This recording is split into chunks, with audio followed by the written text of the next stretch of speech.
ऐसे जब महापुरुष है, जैसे महान विभूतियां हैं जिनके द्वारा गौशाला संचालित हो, यदि हम अपने घर में वो सेवा नहीं कर पा रहे, किसी कारण नहीं कर पा रहे हैं, तो गौशाला में अपना कुछ अंश दान करें। और बड़ा हर्ष का विषय है कि गुरु जी के सानिध्य में लगभग 150 भागवती पंडित जुड़े हुए हैं, जो शिक्षित भी है और दीक्षित भी है। आज जो कुछ भी है, गुरु जी ने सबके लिए कुछ ना कुछ किया, सबके लिए कुछ ना कुछ किया। भागवत जी के छंद के विषय में छत्तीसगढ़ में शायद किसी को मालूम नहीं था।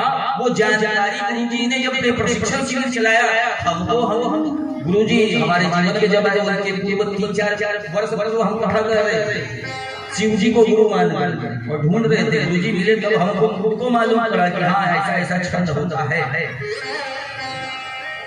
तो इतने सारे भागवत कथावाचकों को छंद के विषय में, चाहे कर्मकांड के विषय में, चाहे वो ज्योतिष के विषय में, और परम सौभाग्य ये है कि धर्म बचाने के लिए ब्राह्मणों की जितनी आवश्यकता है, तो ब्राह्मण केवल माता नाम के ब्राह्मण न रहे, करीबी ब्राह्मण रहे, जिस हेतु से आने वाले वर्ष में 1 वर्ष का प्रशिक्षण होगा।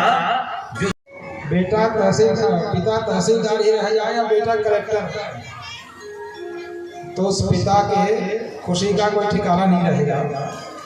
इसी प्रकार ये बात मेरे गुरुजी मुझसे कहते हैं कि पिता पुत्र से हारे और गुरु शिष्य से हारे। हारे मतलब शिष्य का भी खूब नाम हो, प्रतिष्ठा हो, बुद्धि बढ़े, यश बढ़े। तो इस प्रकार की कामना, जिस प्रकार पिता पुत्र की मंगल कामना रखता है अपने हृदय में, उसी प्रकार गुरु, सबके गुरु अपने शिष्य के लिए उसी प्रकार की मंगल कामना रखते हैं। मुझे बहुत प्रसन्नता है कि मैं आज मुड़पार गांव में आप लोगों के समक्ष पहुंचा हूं। अभी वर्तमान में तो रहना दुर्ग जिले में हो रहा है। 1946 से हम लोग दुर्ग में हैं, लेकिन मुड़पार से बहुत दूर नहीं, पीपरडोला मामा गांव है। और मेरे मामा जी यहाँ पटवारी रहे हैं बहुत दिनों तक, शिवलाल प्रसाद दुबे मेरे छोटे मामा हैं, 4 मामा में से सबसे छोटे। उनके मुंह से आपके गांव की चर्चा बहुत सुनता है, और यहाँ की मूंगफली भी बहुत खाया बचपन से। मामा जी ले जाते थे तो मुड़पार की मूंगफली बताते थे। सेमरा पाली और शारदा प्रसाद दुबे की कथा हुई, तो वो शिक्षित शिष्य है और कृष्ण तो दीक्षित शिष्य है। दोनों लगभग 50 भागवत में मेरे साथ वो पारायण किया अपने साथ। उसके बाद कथा शुरू किया है, और इस गांव में आके उसने कथा किया, तो उसने भी बताया कि मैं मुड़पार गया था। तो चाहे शारदा यहाँ आए तो, और अभी कृष्ण मान आए तो, ऐसा लगता है कि मैं ही इस गांव से 2 बार कथा करके जा चुका हूँ। क्योंकि शिष्य पुत्र पिता का प्रतिबिंब होता है, वैसे ही शिष्य गुरु का प्रतिबिंब होता है। तो आज मुझे बहुत प्रसन्नता है। पंडितों का तो काम ही है बोलना, लेकिन अभी अच्छा ठीक, अभी शिव जी की चर्चा हो रही थी, उसी में थोड़ा सा लेके फिर वो भी आपकी है वो कराएंगे, अधिक समय नहीं लगेगा।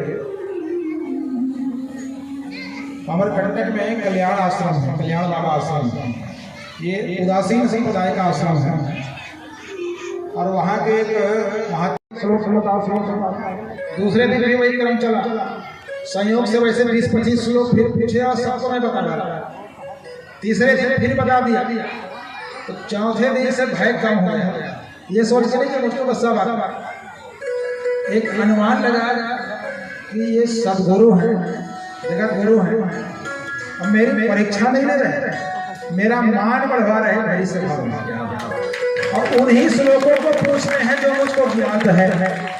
सब कुछ मैं भी नहीं जानता, ऐसे भागवत जी के कृपा से बहुत श्लोक याद है, लेकिन सब कुछ याद नहीं।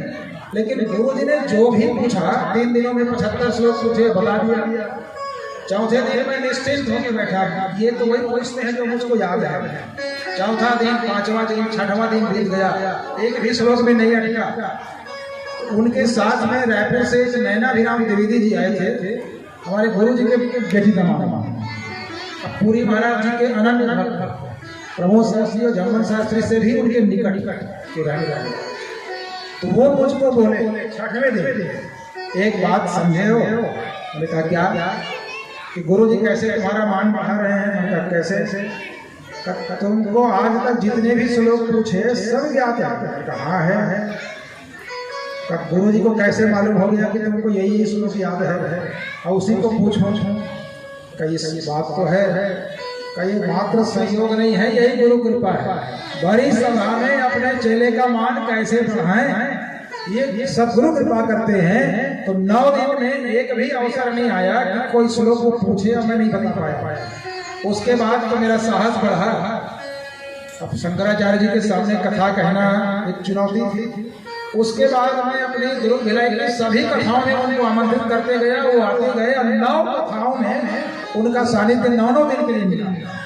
और बाद में 10-12 कथाओं में 1-1, 2-2 दिन के लिए अलग आए हैं, लेकिन 9 कथाओं में शंकराचार्य जी का पूरा सानिध्य मिला और उनकी उपस्थिति में कथा कहने का अवसर मिला।